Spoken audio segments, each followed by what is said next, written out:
What up, fellas? This is Jody, the Whiskey Rebellion Barcast.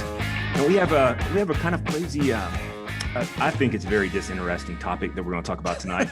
However, I'm hoping that these guys can educate me on it. And the reason why I say this is because it's two important, nonsensical things that I hear about all the time that I think we're going to need to discuss. And one of them is glassware. I'm of the take that, hey, look, David got me these glasses. They're etched. They are freaking cool.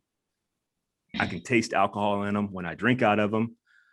And it seems to work the purpose. I can smell it. All of it's great. All right. So I don't need anything. I do have fancy glasses. I even have a whole thing over here too. I mean, it's nonsensical. But anyway, so we're doing that. And then we're going to talk about the dumb fuckery that's associated with neck pores. All right. And why people have such have made this into an actual topic in the world, which I don't understand either. So guys, everybody welcome to the show. What's everybody drinking? I can go first. You guys can go first. We can just sit here and talk. I don't care. Well, thanks to my beautiful wife, we were in a local store just looking for some stuff. And my wife says to me, hey, how about this? So we picked up some Redemption. Good stuff. It's my first time having it. Quite enjoy it. I'm actually a little tipsy at this moment, so excellent. So, amen to that. I'll jump in. So, since we're doing glasses, first I did a bottle kill of this Blanton's. Sorry, I know. I'm sorry. Yeah, you guys missed it in the pre-show. He got nasty with it, like at the end there. Like he savored every drop. And since we're talking glasses, so each glass that I have here, I have 4 or 5 glasses up here. Each glass has an ounce of something else, and I'll show the bottle as I'm sipping. Hey. Mm-hmm. There you go. I'll go next, I guess. Right now, I am sipping on not what's in front of me, which is the Maker's Mark Private Select that I got right over by John's house yesterday when I was on my way over there. I picked that up. I haven't opened it yet, but I have tasted it. Right now, this is the taster I got from Jeff, actually, of the Dickel 15 year. Really enjoying it so far. I don't know if you guys have not had it. Like normally, like I hear of Dickel, I think of it's like very low class or what have you. You know, something not quite bottom shelf, but not far from it. Said low class. That's going to make it into the edits. Hey. That's fine. That's fine. I have to put a rebel flag in there too, so it'd be completely trailer trash look. Yeah, we'll put the bottle of Dickel and then like a White Claw and then then the rebel flag. That'll work. Or we can do like the guy that's got the American flag and he's out there in the storm with the gun and he's like this. And you're Speedos on that. Of course. You mean you? Nice. I mean, I'm okay with that. Jeff, I appreciate you sending me this because it is quite nice. It's got a nice I think that it's been invoked too much and maybe my palate's a little biased, but you get like a rye bread kind of nose on it, and you do get the normal oaks and caramels, and it's mellow. I think you'd have to tell me exactly what the proof is on this bottle, but from what I've read, they run between like 100 and like 104, something like that. But in either case, I'm going to look for this if I find it out anywhere, because it's really nice, and I want to add it to my collection now. Can I ask real quick? What was that? I'm sorry. 104.6. 104.6. There you go. Nice. Hey, Billy, if you like the Redemption, I have a brand new unopened bottle. I can send it on your way. All right. Sounds like a plan. Yeah, absolutely. So it's a store pick, by the way, too. Ooh, Jeff was there when I got it. Very nice. I'm going to follow up because... Or maybe it was John. It was John. I'm sorry. It was John was there with me. I'm going to follow up because I'm drinking a sample that David gave me the day that I gave him that Dickel. That sounds like a porn. It is. Yeah, the video will be available. I gave him some Dickel. He gave me a return. He gave me a reach around. Oh no. But he gave me a sample of a Lone Elm single barrel Texas straight wheat whiskey. I can't read. He sent me a picture of the bottle. I can't read the proof or the age. It's interesting because it being a straight wheat whiskey, comparing it to the wheat whiskey we had with the Huling station. Mhm. This one tastes more like a fresh hay, where that one is kind of like, this is more like the hay growing in the spring, kind of new. And that the other one was more like it's been in the field, it's starting to brown, it's getting ready to it's very interesting how different they can be. Yeah, proof wise, not to cut in on you, proof wise, that's a 124.4. Yeah, I So was it's saying high. it's way hotter overall. Although when I tried it, I didn't get the heat. The first time that I got to try that, I was like, I mean, it's a little bit there, but not for 124 at all. I think how does it say how old it is? So I'm guessing I'd have to run and find the bottle. Gotcha. It's I'm downstairs. guessing You I'm ain't running guessing anywhere. 3 to 4. I'm guessing Sure. 3 to 4. I think it's a little young, but it's got some really great flavors. It's darker than I expected from a wheat whiskey too. It's very interesting, but it's a good sample, and I appreciate David sending it to me. Cool. Nice. All right, Marky Mark. Wait a minute. No, you already said yours because you had the Blantons first. Mal. Hello, chaps. I am drinking Whistle Pig. This is 10-year Alberta Rye store pick from my good friend Adrian Walsh, 2020 Whiskies in Sheffield in the UK. It is very, very typical Whistle Pig notes, very, very sort of rye forward, if you like. First time I tried it, I got a little bit of sort of somewhere between spearmint and peppermint, a little bit of mint notes and what have you. Your standard caramels, oaks. This time, so this is the second time I've opened it, I'm getting a lot of bacon, spices, and orange rind. It is an absolutely lovely, a lovely whiskey. Comes out 107.5. Yeah, nice, very nice. You know, I'm gonna piggyback off of that because I am having 2 different bottles tonight. I'm also See what you did there. Yeah. Yeah. Well, I'm having the Whistle Pig. Yeah, I'm having the Whistle Pig, 10-year single barrel rye, and this is a hotel pick. It's from the Harpeth Hotel in Franklin, Tennessee. It's a 112 proof, and I honestly have not had it in a while. But I will tell you, I'm not a big Whistle Pig fan, but this is by far one of my favorites I've ever had. And when I was talking about it, I was like, you know what? I am going to have that myself because I haven't had it in a while, and it's fantastic. Notes wise on the nose, I actually, because it's a rye, I get a lot of the fruit of forward smell initially on the notes. And it's, even though it's a 10-year, and it may be something that's synonymous with Whistle Pig altogether, it may have something to do with the Maker's Mark that I had prior to. It has that very bright taste to it, and it has almost like a floral palate is what you take in, and then as the experience goes through the throat, you get some of the rye, you get some of the wheat, maybe I don't know, but you get not the normal bourbon type of notes. You get more of the brighter type of notes, more of the fruits, more of the, instead of like a dry raisin or something of that nature, you'll get more of a grape taste almost. And it does have a slight cherry finish. That makes you happy. That does. And maybe the only reason why I like it because I like the cherries. You like cherries. Anyway, Chuck. Well, tonight I'm drinking the Maker's Mark Wood Finishing Series FAE 01. I got Nice. Makers tonight. That's hilarious. And that's that comes in at 110.6 proof. And that FAE 01 stands for fatty acid esters, which are in the bourbon itself, or wheated bourbon, I should say. No idea.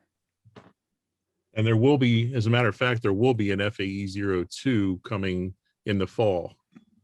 Can I ask you a question about that? I'm sorry. Can I ask you a question about that? Certainly. First one, then the other. Anyhow, the SE4 PR5 by far is the best Maker's product I've ever had. It is fantastic. Now, I will tell you that the private selection store select that I got from Mark from California from what is that? Something's Cellars or Wine and something. Yeah, that is freaking good too. And I do like the 21 FE, but it's not anywhere as close to as, and I hate to use this term, smooth or palatable to where you're sitting there going, wow, this is all familiar each and every time. And it's just comfortable. Do you feel the same when you tried the FE versus the SE4 PR5? The PR5, in my opinion, it tops everything so far. Yeah. However, this is pretty damn good. As a matter of fact, the PR5 has more of a pecan, like a creamy pecan pie taste to it. Right, versus this, where it's very cherry forward, very fruity on the nose, apple, cinnamon, caramel, lots of cherry, and then more cherry, brown sugar, apple cider. And then as far as the taste, it's very fruit forward. Got a little sweet pipe tobacco in there. And then of course that cherry comes through big time. Apple, cinnamon, like a cherry, or I'm sorry, and like an apple pie. And on the back end, I get like a peppery maple syrup.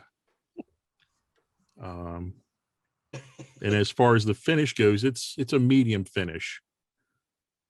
With and the notes follow through on the finish as well, with a more of a peppery finish to it. Nice. Before we go to everybody else, I'm going to do a real quick rapid. David, repeat after me. Say pecan. Pecan.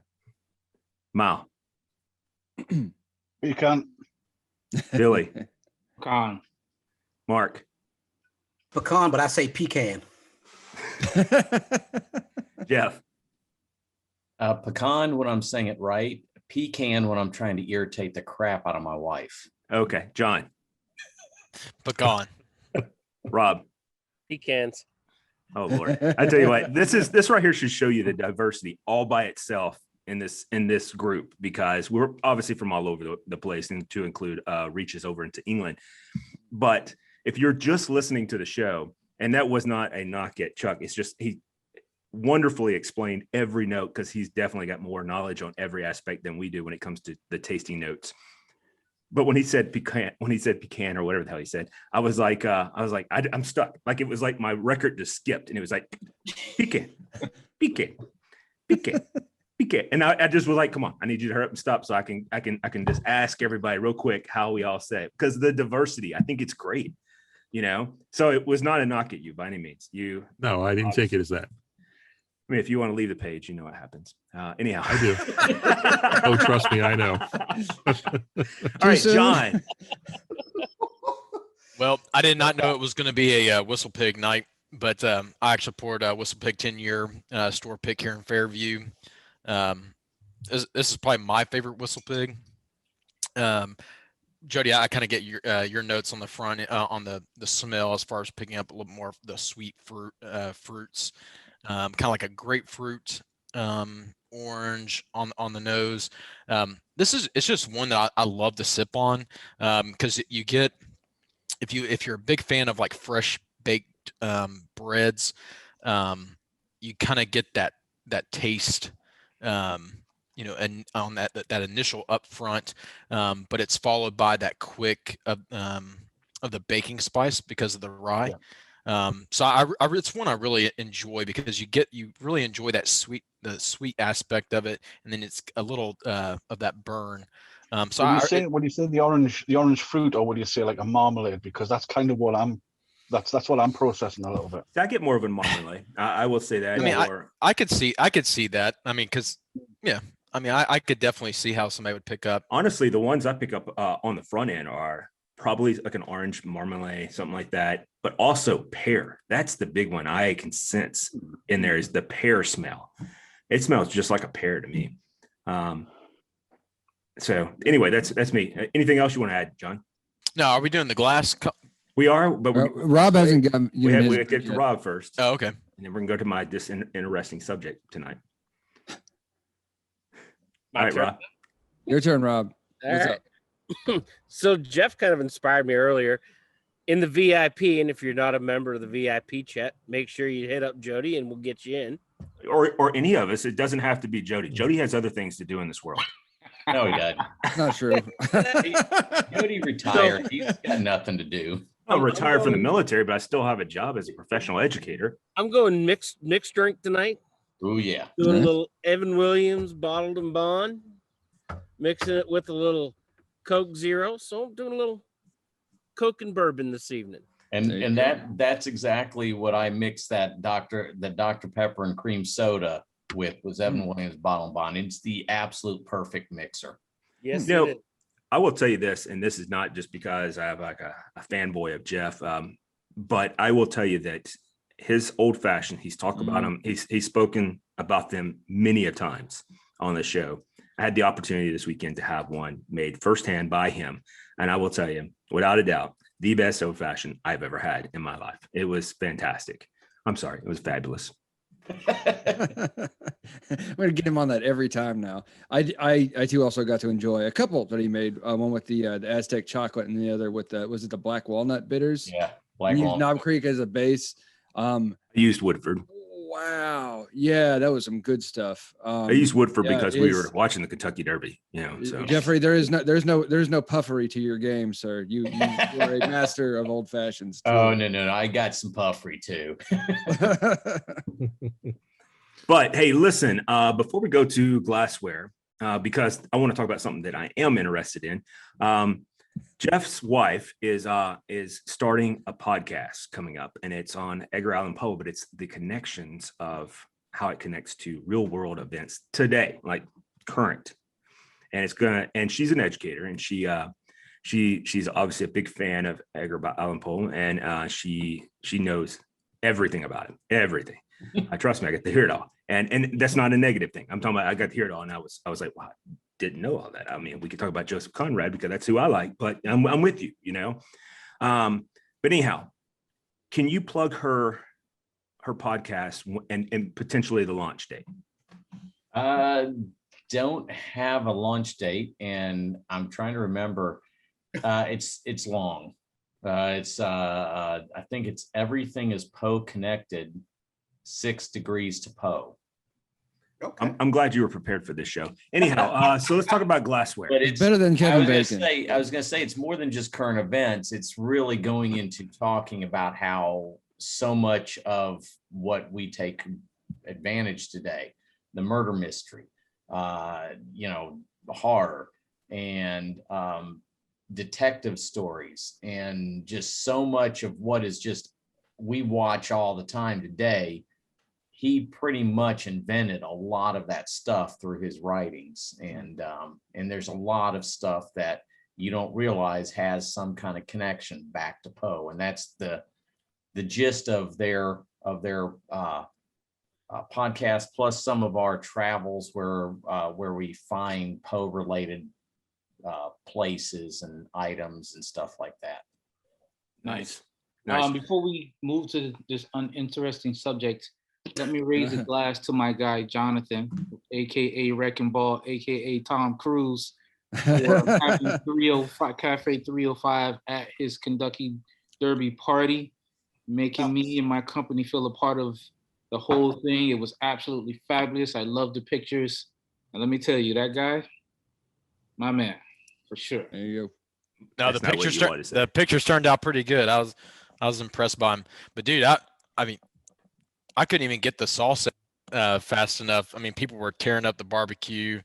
Jody, did y'all get some of the barbecue while you were there? Remember you brought the brisket to me. Oh yeah. Yeah. Man, it was so good. People tore it up. But I was going to stand up when you handed it to me, but I had an erection, so I couldn't. Um, it was Totally true. We were all first of all, uncomfortable. it was really, really, really well made brisket. It was I would use the term fantastic, but I've been banned from that, so it's fabulous. It was fabulous. You manned yourself. You can say fantastic. You But, imagined that I gave you shit for saying that, and I didn't. But it's I didn't imagine. You stopped everybody. I'm gonna Let do me it tell you what now. I think about what Rob said. That was fantastic. What's the story behind that?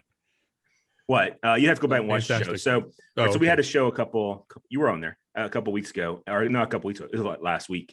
And so I was doing the editing of it. And of course, when I'm editing it, I'm having to listen to the whole show and this, that, and whatever. And I'm like, and so Rob had said something about what he was making and drinking and all that. And then all of a sudden David goes, I'm going to tell you what I think about that. That was fantastic. Then Mark follows it up and goes, I thought you were going to go somewhere else, but I agree. That was funny. And I didn't catch it at the moment because I'm also preoccupied by hockey that was over here. And I'm like, Mark said something that That's sounded right. like an Okay. innuendo, and I was like, that's not where I was going, but I like where you were going, or something to that effect. Yeah. Like, the whole thing is like he's invented in his head at that moment that I was trying to give him shit. you're and not gave telling me my credit for it. paranoia is not real. And I'm like, I wasn't even doing it, but so now I just have to own it. So every time he says fantastic, I have to give him shit about it. So he has to use other words now. And speaking of hockey, is anybody else excited that the Panthers are number 2 in the Central? How about that? No, I'm not. I'm not excited. Go Caps. It's okay. Go Penguins. Didn't the Caps just lose to the Penguins or something? Penguins, thank you. Yeah. Who's number 1? I talked to my dad earlier today. They're like, yeah, Penguins are number 1. They just beat the Caps. I'm Well, like, currently, I got a the friend who Preds, really the likes only the team that Caps. matters in this podcast, the Preds are still in the playoffs currently. Yep. So that's what matters. Anyhow, so let's talk about glassware. You guys know how much I love to talk about glassware. Salty. So I'll probably go straight to mute. It's a glass. If you don't know how to use it, walk outside, grab a shovel, and beat yourself in the head with it because you're. Can we say that? I don't know if we can say it. I'll edit that out. You are Probably not. Probably No, not. keep it. That's a good question. Nah. I posted last couple days ago. I posted put a long beat. Groups It'll be about, like you're I. the Kennedys, and they have a song called "Taking Retards to the Zoo." I don't know if I can say that. Yeah, now. that's right. You guys are making it where I can't. I mean, it's like So last show, can't edit guys. all of this. Zuckerberg's coming. It's not like anybody watches past the first 15 minutes anyhow. So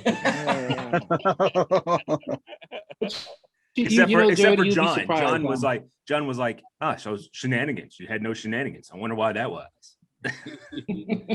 Listen, I think a lot of people actually do watch the show past the first 15 minutes. I've even had people come up to me and who watch the show on the side and like, listen, I think I seen you on this show. And I'm like, yeah. And, people are actually able to tell me about the show and what episode they were watching. So That's more than what some of our VIP people can do. yeah. And as far as glassware goes, I kind of follow the same sentiments as Jody. It's a glass, but I think the companies do a great job when they do advertisement. People like heavier glasses, glasses with a thick base. And somehow as consumers, we equate that with, if you're going to have a proper pour, you should have a proper glass. But I think a lot of it is advertisement. No, Some of the if you glasses have a nose like function. David, you do need to have one with a large opening so you can get it in there. I understand that. Hey, listen, I'm using this little, not to cut to me necessarily, but this little Norland, like it's not a large glass, first of all. And No, it's not. It does taper at the top there. So like I can barely get my beak in this thing at all. Like it's Gonzo. I've That's got what we like ought to a nickname millimeter him. of Gonzo. clearance. For sure. Gonzo. For sure. I'll take it. I'll take Gonzo. Yeah. But and the thing that I find It was some of these purple. glasses, for whatever reason, they find a way to put a price on it. And as consumers of bourbons and other spirits, we find a reason to, spend the money on it. And some of the companies, like I have a box set of Dewar's 15 that came with 2 glasses, and they're quite fancy. They're cut and the whole 9. So they're actually nice glasses. I mean, but aside from looking at it and seeing, how your drink looks in it, I don't know if a lot of the glasses have a function that's going to alter the taste so much. So I think a lot of it comes down to look, and when you're in a nice establishment and you see a nice glass, I think it all kinds go together. I mean, for me, anything will work. I'm sure Rob, being in the hotels a lot, he drink out of a paper cup, and I don't blame him. It does the same job. He's done it on the show before, yeah. Yeah. Well, when no. you're in a hotel, that's what you end up doing. You do what you Right. gotta do. And I get all the same notes from it. So it's like, I don't understand why this is a big deal. Like when I'm in a hotel and I'm like, you got this little coffee cup thing that's like made of whatever, and you're telling me I have to drink out of that. And back when I used to chew, I'd have one for chewing and one for drinking bourbon out of. So it was like, that's, it is what it is. So the hotel thing, I had to switch because if I'm in a hotel and I happen to sip something that's a higher proof, it eats through the cup. So, Right. Or it will. Didn't even think about this that. is why I travel. Styrofoam. I travel with this. Yeah. I have to say that on the hotel thing, I do have an issue when you go in hotels and all they've got is plastic cups or the paper ones. I do find that those change the flavor because it alters the smell, which taste. Well, if it's higher proof, based on what Mark was Yeah. saying, that would be true. Not even higher proof. I just think anything, I get the plastic and that alters the taste. So I got to the point where I've got a couple of kind of heavy rock style glasses I bought at like Dollar General for $1 each when I go traveling. I just make sure those are in the suitcase. And so because I do see a huge difference between plastic and glass. Now, when it comes to the type of glass, I kind of felt like a lot of people that, the Glencairn was the ultimate tasting glass. And I was looking for it as we were starting the show. I can't find it. There was about a year or so, somebody in the Nashville Bourbon Barrel Facebook group had posted an article where somebody actually did a scientific study of bourbon in the different type of glasses. And their study indicated that these Glencairns were not actually the best for nosing and tasting bourbons, mainly because the Glencairn was specifically created for scotches. Scotches overall seem to tend to be a little lower proof than we will get in some bourbons. They also are not as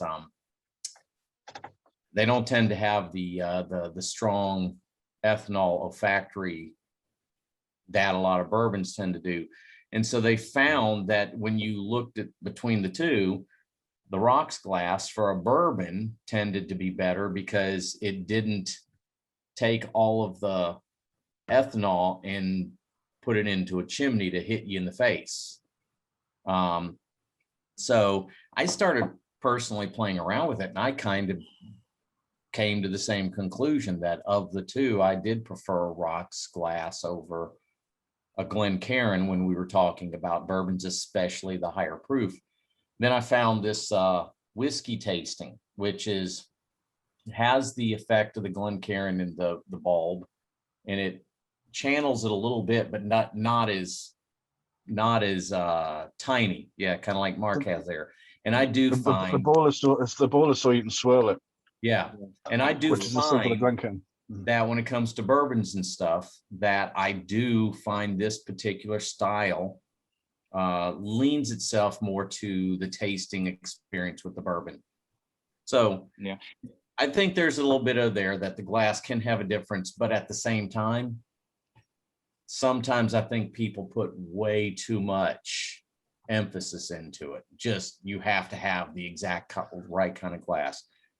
And I think a lot of it comes to kind of, classing up a joint. Sorry to cut you off, Jeff, but like if you look at a brandy snifter, a brandy snifter is really supposed to be heated over like a candle or something like that.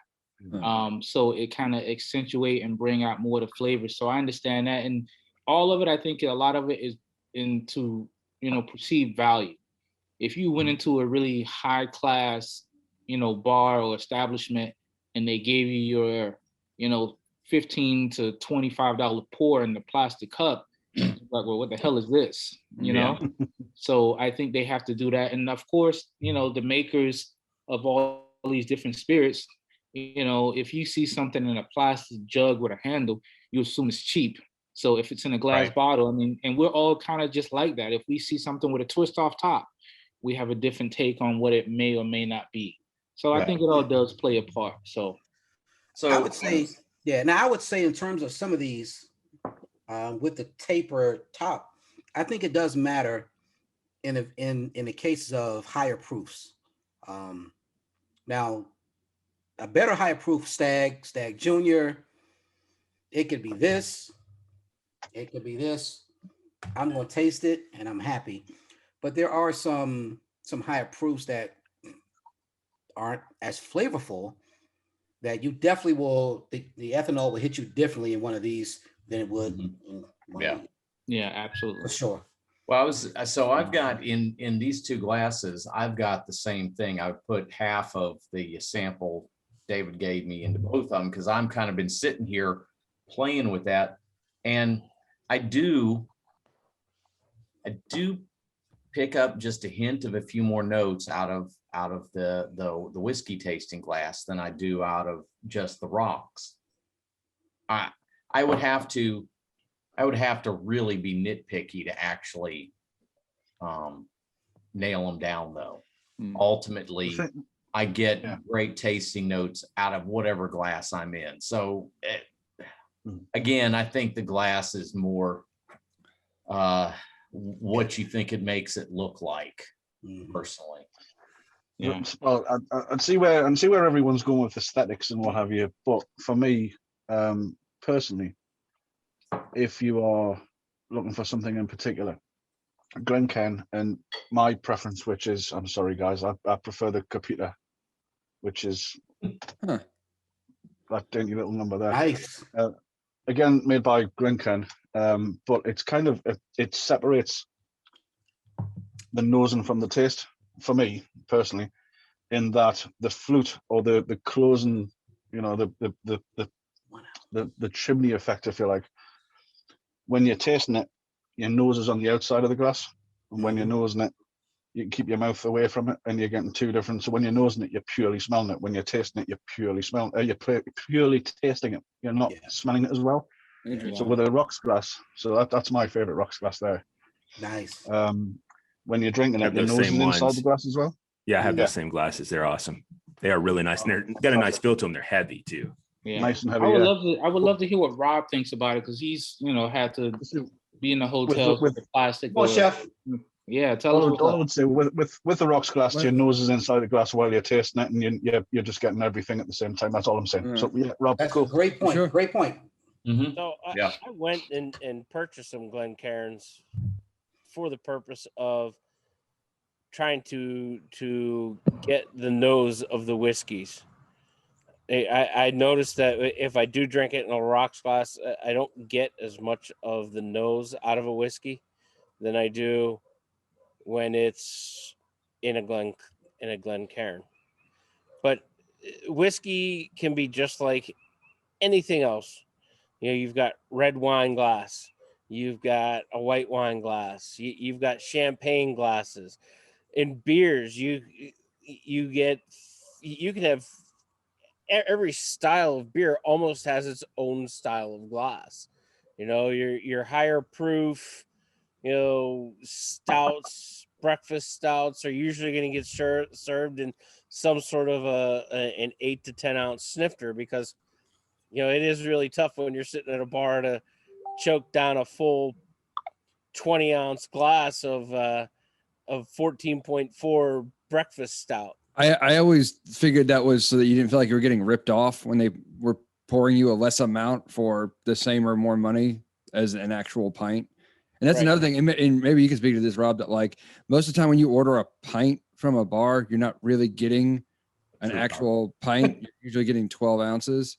And I didn't learn this till I went to a bar in Chattanooga called the Honest Pint that had a glass that was like almost like there was like a marker on it. So it looked like a regular pint glass up to the 12 ounce mark. And then it like got bigger and went up a little bit more to accentuate the idea.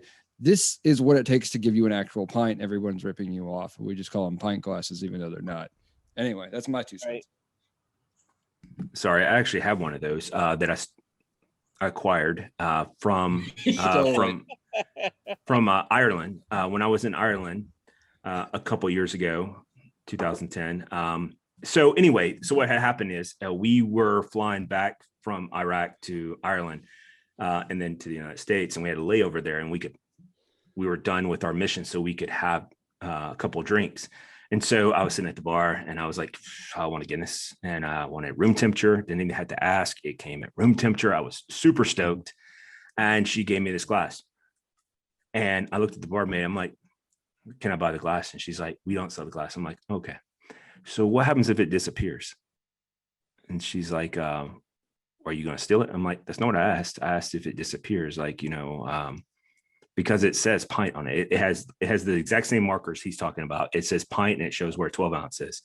And I'm like, that's not what I asked. I just asked, like, do you guys have it? And like, could I leave an extra tip just in case it got broken or like it just disappeared, like some other Yahoo maybe might have taken it or something. And would that be cool? And she was like, please don't steal it. And I was like, Roger that. So as soon as she walked away, I put it in my pocket and I was like, I'd like to have another Guinness, please. She brought me another Guinness. I didn't take it. I acquired. I asked I try to mitigate that to the best of my ability. So I may or may not be wanted in Ireland for taking a pint glass, but it is my favorite Irish beer glass that I use. I use it for that. I use it for obviously Guinness because it says Guinness on it and it says pint. I have to take a picture next time I have the matter of fact, my favorite Guinness, and I know it's not Miles, is the Nitros. I think those are fantastic. I've never had them, dude. We don't get them over here. Ah, dude, that and the IPA. I never said I didn't like. I never said I didn't like it. I've never had it. You made fun of it. Do Yeah, you did. I can go back. I can show you. Because it's you, first of all. And second of all, did I not call it out that he stole that damn glass in like 2 seconds? I was like, he stole it. So Mal, do they Acquired serve Guinness on tap? Is it pushed with nitro over there, or is it just standard carbon dioxide like all others? Standard carbon, I think. Really? So I wonder how that's something I'm that's unique to America.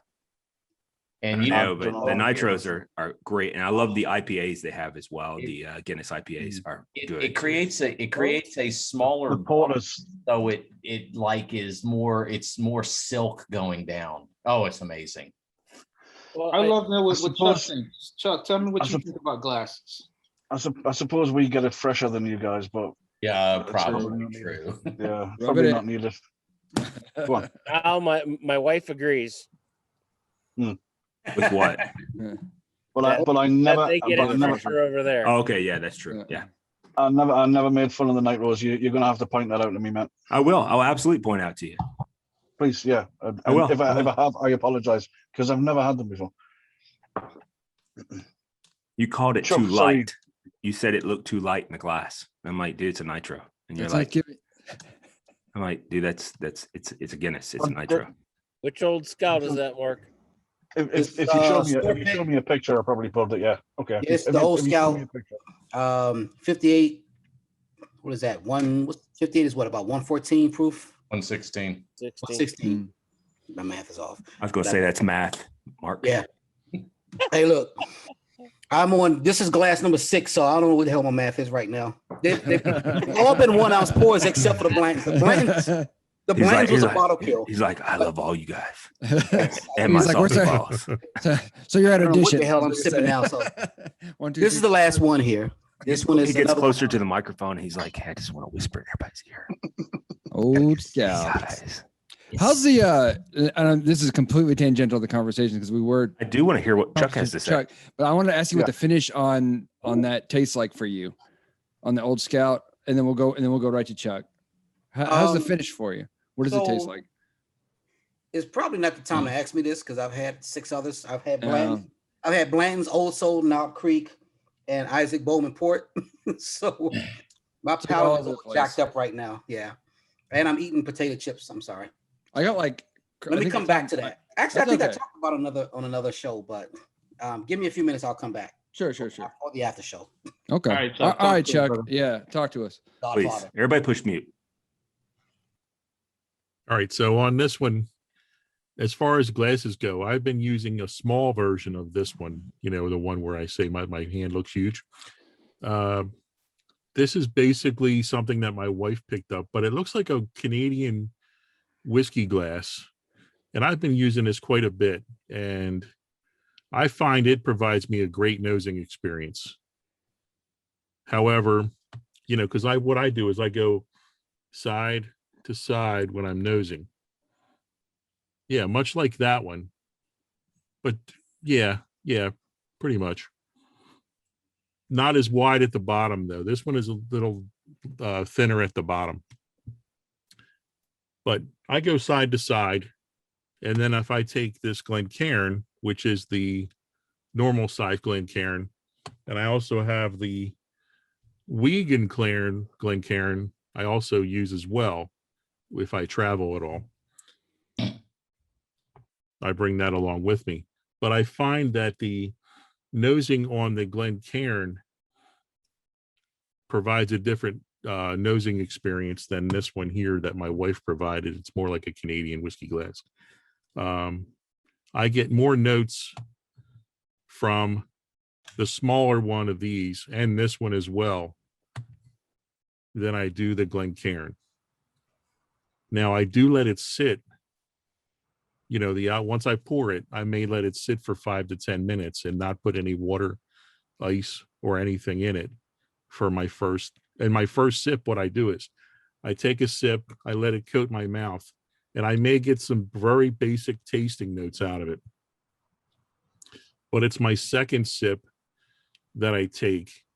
I get more pronounced notes.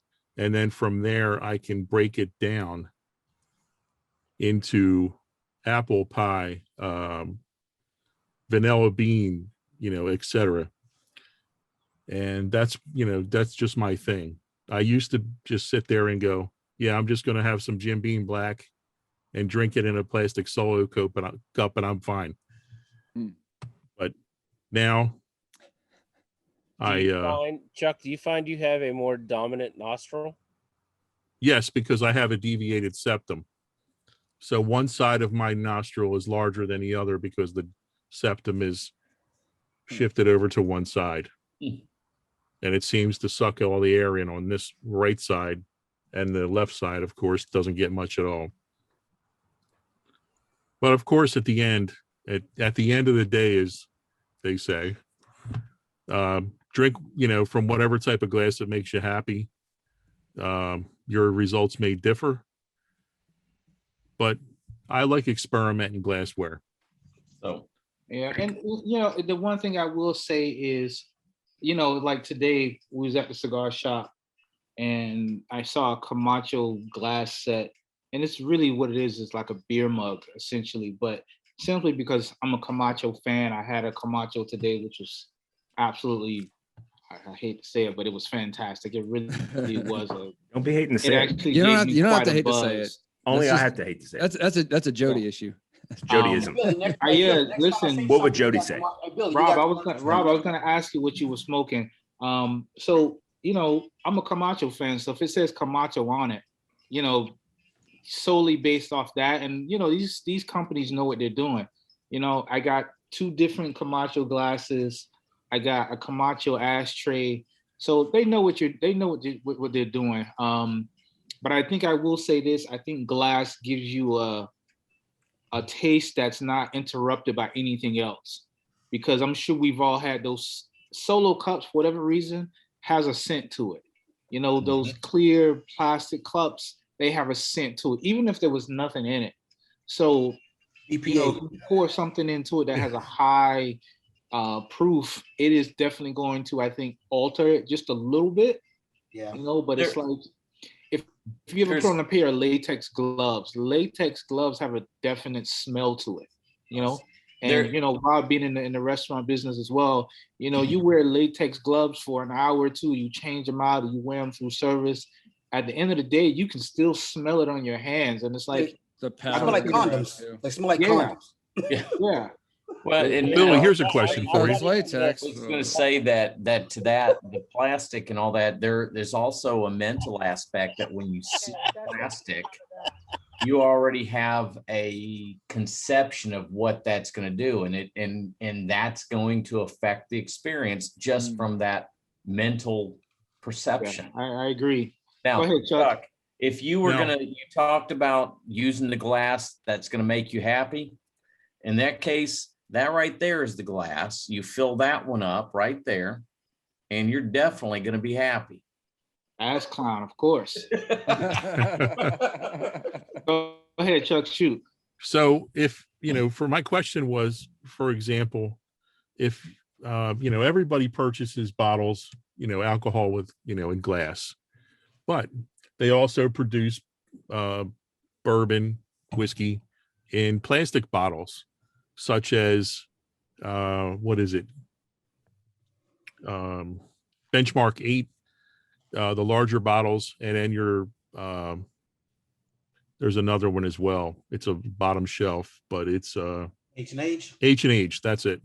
Thank you, I was gonna Mark. say Imperial. But... So Knew it. do you feel that changes the taste of the bourbon and you won't purchase that because it's in a plastic bottle? Well, I think it definitely has an effect on it, especially Only alcoholics purchase stuff from plastic bottles. I will not Yeah. buy anything from. And if that makes me sound too devious or not devious, but diva-ish, Hey, look, Bougie. so be it. Hey, That's look, what I would hey, have. Chuck, Bougie. Chuck, I would I don't buy care if I'm Go bougie. low I would buy a class, plastic so bottle, but Jody would kill me if I bought a plastic bottle. So I don't want to get in trouble with Jody. I think Hey, it definitely. real quick, I do want to do a shout out to one of my buddies. My neighbor is he's a pharmacist, There you but go, showing off. he builds Street corner pharmacist? No, Are those no. turkey Well, he prints? probably was. No, they're not turkey prints. They're We frog got turkey feet. press.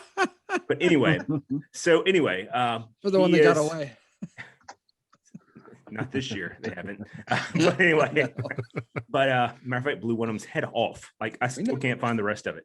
But anyway, so anyway, he builds guitars. All right, he builds custom guitars, and as many people know, that I was a professional musician at one point. And so I had to have 4 trees cut down in my yard. He was like, "Hey man, I want to build you a guitar out of that wood." And so I had some cherry maple and some maple. So this right here is the finished product. Oh, that's pretty. Oh, that's That pretty. is nice. Oh, This that's was pretty. my retirement gift, all right, Damn it. from the military, and it's all made. Everything is made from my yard, essentially. Awesome. To include What's the fretboard? It's a standard Les Paul body. It's a standard, like everything is set to. I have 13 Les Pauls, and so everything is made to a standard Les Paul, except for, as you would know if you're a guitarist, Chuck, you know this, Mhm. is that Les Paul doesn't do a maple neck. It's a true maple neck all the way Nice. through, and I don't know if you can see it, but he also put my wings in right there on the. Mm. That's pretty. Very and then, nice. Pretty. And then the back of it looks just every part of it, even Oh, the that's beautiful. even Oh, the, that's pretty. the covers and stuff are all Turkey frets. made from the wood. They're not Absolutely turkey beautiful. frets, but Hey, jackass. look, hold on. I got an El Cheapo guitar. Hold on. No, Chuck, but to answer your question, I think it does X. have an effect on the product, especially if it's going to stay in the product for any period of time. And even when I bottle up my sauce, there's different gauges of plastic that you can buy bottles in. So you have to be very careful about, the plastic actually has to do a lot with the shelf life. It's like, they recommend that you don't drink a bottle of water that you left in your car and it got particularly hot, because the BPA. heat will leave a resin in the actual water itself. So Yeah, the Oh, I'm plastic gonna starts get to leach, cancer. starts to Yeah. leach, starts Right. to leach, doesn't it? I do that So- all the time. Yeah, I saw something. I read something online about Diego, the distributor, Yeah, and I think it was Johnny Walker. They're going to start trying to do paper bottles. With a For the coating Yes, inside. I have seen that. They're going to do the Yeah. same thing that Keystone Light allegedly did back in the day, where they made every one of their cans are supposed to be specially lined to where they taste like they're coming from the bottle. Which, if you follow that Yeah. episode, that's not true. Keystone. Right. So I mean, it can definitely have an effect on the product, and a lot of people don't realize it, but there's an expiration date on bottles of water, and the expiration date is not for the water itself; it's actually for the bottle. So I was going to say on bourbon in plastic bottles, there is a valid reason for them to exist. If you're going to go backpacking like I do, and you're going to go out for more than one day, then you have a flask. I disagree. Flask lasts you one night. If you're out there for the second night, then get yourself one of those, those like a Camelback. Put it in a Camelback. You get one of them. You get one of those plastic bottles, because somebody's going to be out there that doesn't bring it, and they're going to want it. You're going to have to share it. So those plastic bottles are great for that. No, disagree. If you drink from a plastic bottle, I hate you personally, and also that you are drunk and you need to work on maybe get some help, rehabilitation center, something like that. All right, you just talked about filling a Camelback with whiskey. Memorial Day weekend, I'm going backpacking with the ponies. Gonna go camp with the ponies. It's plastic anyway. Seriously, shut up, David. Stop giving me science. Well, it's like, a lot of times I'm fact checking you, Jody. A lot of makers, even when it comes to the cork itself, some manufacturers use real cork and some manufacturers use synthetic corks. A synthetic cork in a wine bottle will definitely change the taste, whereas a real cork allows it, I don't want to use the word breathe, but it doesn't impart nearly as much as a flavor onto the product. I mean, and there's a whole science into this whole packaging thing. So there's no science in plastic. There is. It's like the entire Biden administration. There's no science. So, if you notice, a high-end bourbon will use a real cork. That statement made my head hurt. I'm gonna go back on.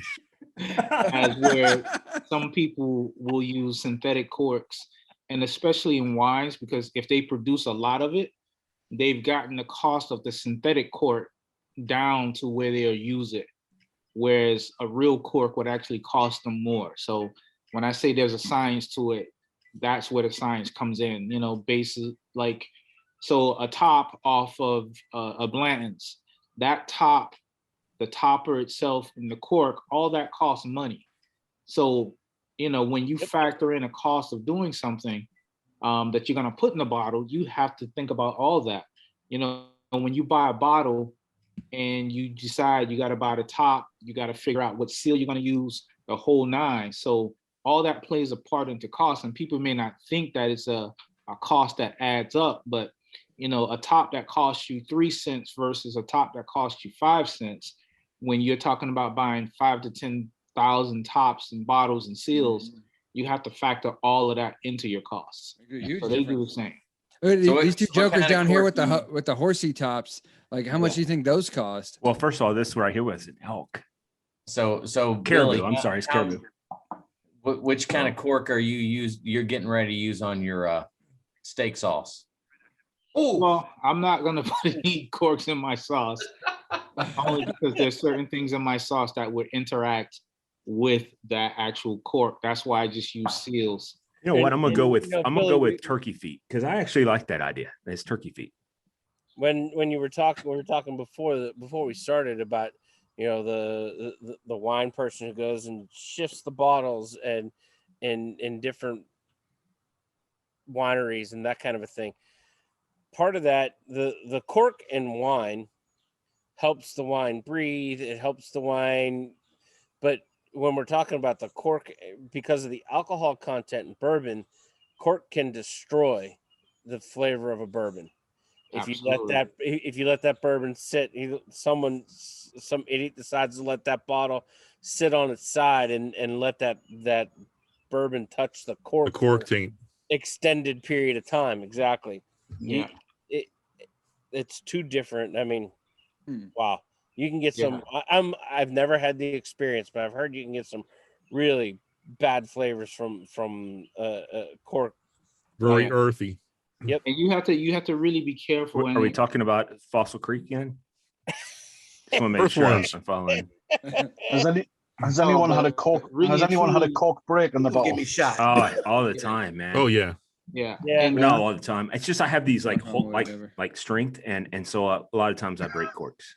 My brother's so, gonna you get me know, shot. on the A lot of serious wrist note, action. seriously, though, it's like if you I think do that about too. when they put a top together, you know, they have to consider how the glue, the cork, the top, and all that stuff factors in as far as taste and cost. So not many people do it, but you ever peel something off of a seal off a bottle of something, and just out of habit, because you like it, you will lick the actual seal itself just to get that little whatever sauce that's on No, there. that's just you. Yeah, it I is. do. Oh, I do it too. Bullshit, I do that. Especially with Cafe 305 sauce. Hell Yeah. yeah. There we Thank you. go. There you Hey, go. speaking of which, let's I talk did about. that today. I did that today with your steak sauce, dude. When I Yeah. first opened. You put I him don't in your know. mouth. I got it. Anyhow, so And you it tasted fantastic. Jody, you didn't? 'Cause you'd be the only one. no, I always put him in my mouth. But anyway, There you listen. go. I mean, it's okay, and we're that kind of country. But anyhow, listen. So moving forward, we're going to do some things a little bit different. One is Cafe 305 is happy to bring commercials into our show, and we're gonna put a couple of those into our shows moving forward. The other thing is we're not going to give you release dates anymore. They might be twice a week, they might be once a week, they might be 3 times a week. Who knows? It's really going to go on more of a, I would say, creatively driven approach, meaning that our cast, these guys that you tune in to watch twice a week currently or whatever, it's going to be based on them. All right. It's going to be based on their approach, what they are interested in. So like, for example, if you're like, hey, I want to hear about some nonsensical law, and Jeff's like, hey, I got you. I'm your bitch. I can make that happen. And he's like, hey, I got this topic I want to talk about. We're going to do it. Or, hey, look, I do not believe Chuck is really Chuck. I believe he's Triple H. And you're like, I want to have. I'm still convinced that Chuck is actually a 80s heavy metal guy. There's no way, dude. That guy is straight up Triple H. He's sure. pulled the wool over our head. He's like, watch this shit. I'm gonna get on the show and I'm gonna be like one of the main people, and I'm just gonna sit there and talk about bourbon because I know so much because I'm Triple H. But at the same time, I'm gonna go at the end of the night. Because I'm Triple H. Chuck definitely had a music video out in the 80s with the supermodel draped across a car. I know. No, that's his wife. I'm telling you, he was with Cream. Her name is Stephanie. Dave Mustaine was the guy.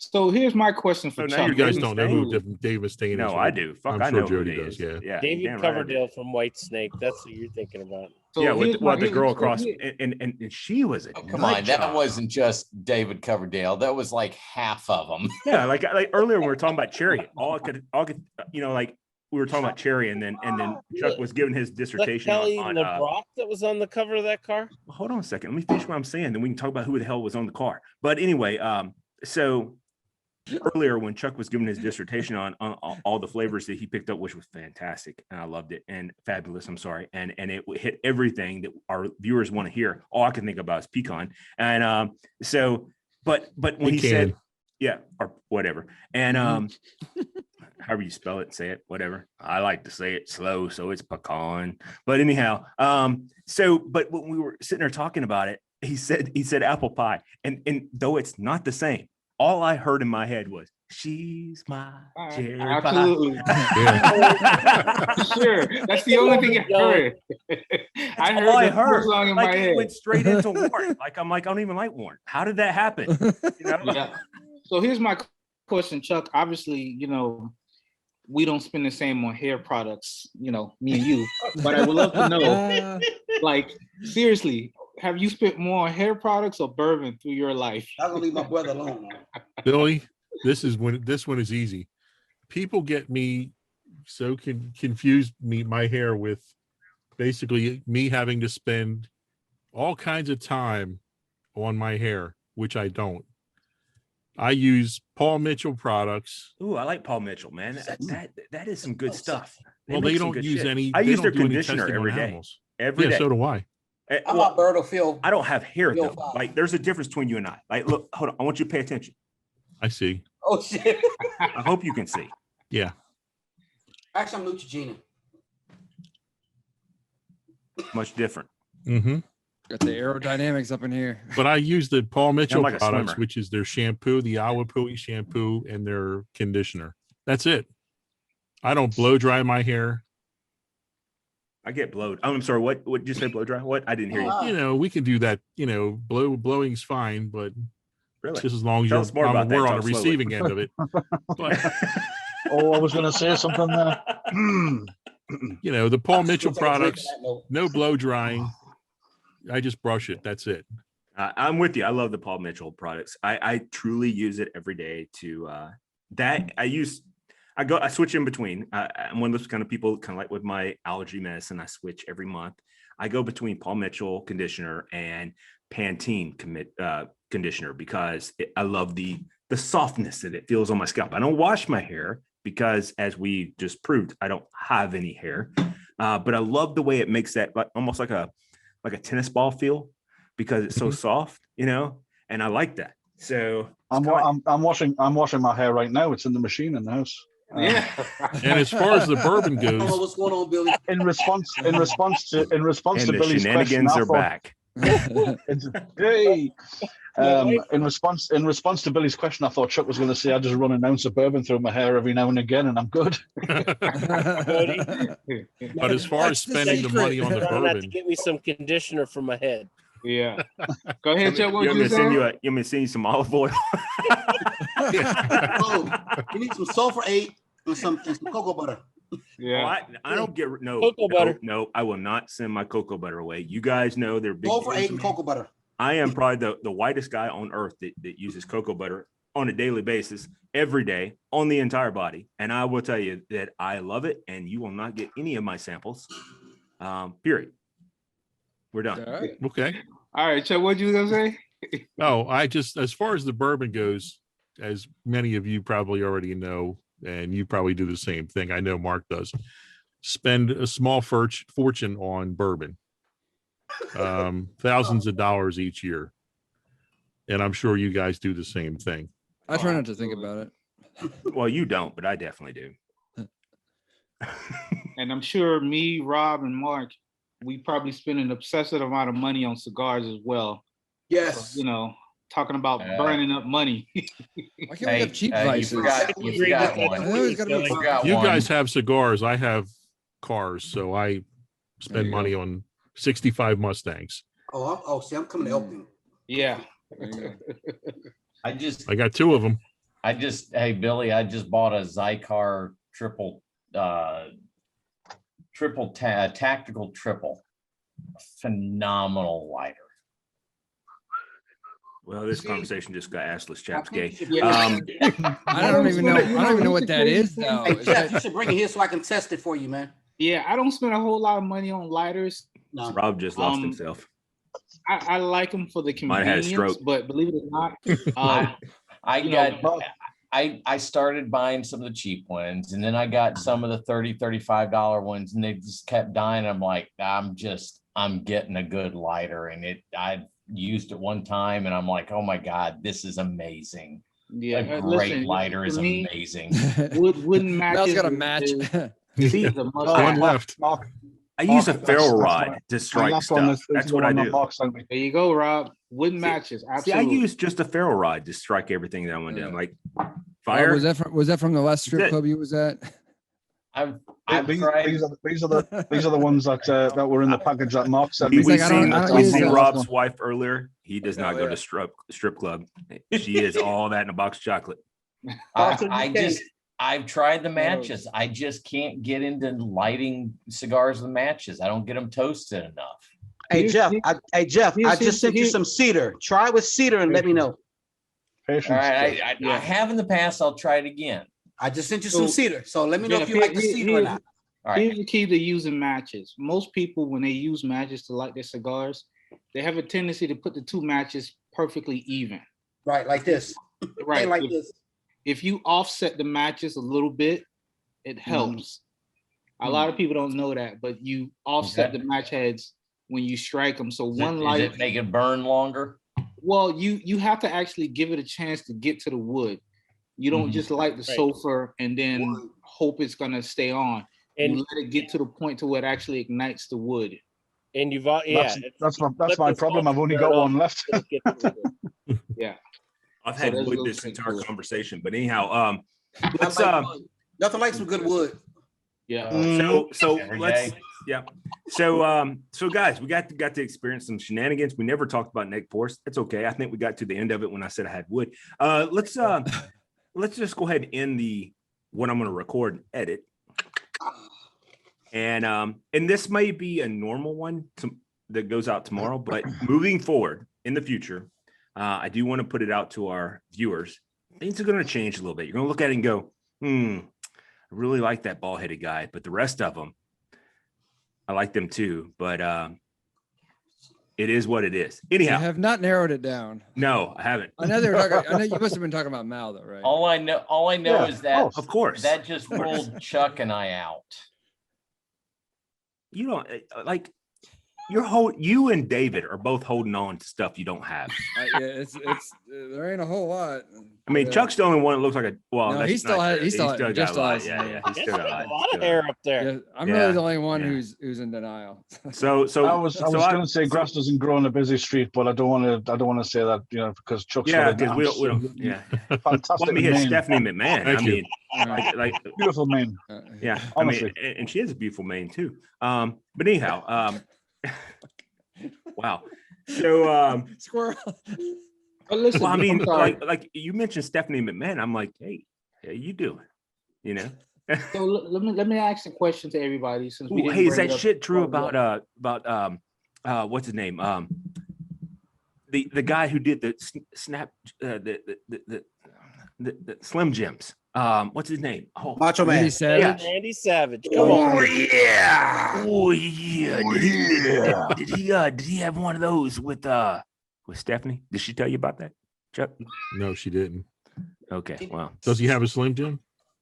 I don't know that story, but I'm just telling you No, he that. snapped into He a likes his freelance. beef I'm just telling you, there's a plenty of And this is YouTube why we stuff call it a where Barcast. they're like, oh yeah, Hmm. Stephanie. So McMahon. let's kind of pull it back in a little Better bit. than any, Yeah, better yeah. than any bar talk. Um, Doesn't matter. Say All this right, for the so after show, hey, guys. so let's say bye. Let's Well, say bye. hold on a second. Hold Go on a Cats. second. Billy had something. Wait, Billy had wait, something. wait. Billy had Bill's something. got something to say. Let's do a quick fire. Tell me what everybody had for the Derby yesterday. We didn't bring that up. What did everybody have? Anybody have a nice drink for the? Yeah, I for the did. Derby I had two. yesterday? I had four nights. I was at Jonathan's party making old fashions. That's what I went in and did. I had one of those, and it was I had- fantastic. I had two of those. Yeah, and I had before everybody else showed up, I had a couple of Woodfords just in a little small Derby cup, and it was awesome. Nice. Did, What about did, you, Rob? did you and Tamara steal those Derby cups? No, I put them in the trash. They were from 2018. But Me? thanks for bringing that up. I was drinking chicken cock last night. Hold on, what? Yeah. So let me ask you about chicken cock. I wouldn't drinking admit chicken that, cock. Rob. Chicken cock. That's gonna So be right. edited out Hey, of Rob, how was that chicken cock? That's my Yeah, guy. thank you, Chuck. That's where I He was said going. drinking, It not was swallowing. actually- Come on, It guys. was nice for a young whiskey. Real quick, I want to teach David, our Democrat, how the science of swallowing. When you say drinking, that means you swallow. All right, I just want to make sure you understand. So, like, if you say, "Hey, look, I'm drinking on this right here," that means you're swallowing it. All right. Gotta swallow. Make sure we're clear on that. Are we Gotta clear? swallow. Don't waste it. Yeah. Yesterday, are we clear? yesterday Okay. I had. Jody, I I'm going to made get you a myself- bottle of chicken cock then, and then you can tell me on the next show how much you enjoyed swallowing the chicken cock. But what if I spit it out? Hey, Okay, no you can spitting. spit. Hey, That's rude, man. no I'm spitting. just saying. What if I spit You it know out? better than that. No, I'm not. I made I'm not myself. better than I that. made myself a mint julep. If I'm already engaged Edit in it, I'm that going to out, make it boys. happen. But I'm just telling you. Make it I out. mean, Has anybody ever had one foot cock? no, One but I foot did. cock. I did have experience one time in Thailand where Oh my God. I was like, "Oh my God, there's a cock." You So anyhow, should've gone guys, to let's say No, but there's actually a. let's say good night real bourbon fast, and one we'll foot go to cock. the after show. So, Billy, just to answer your question,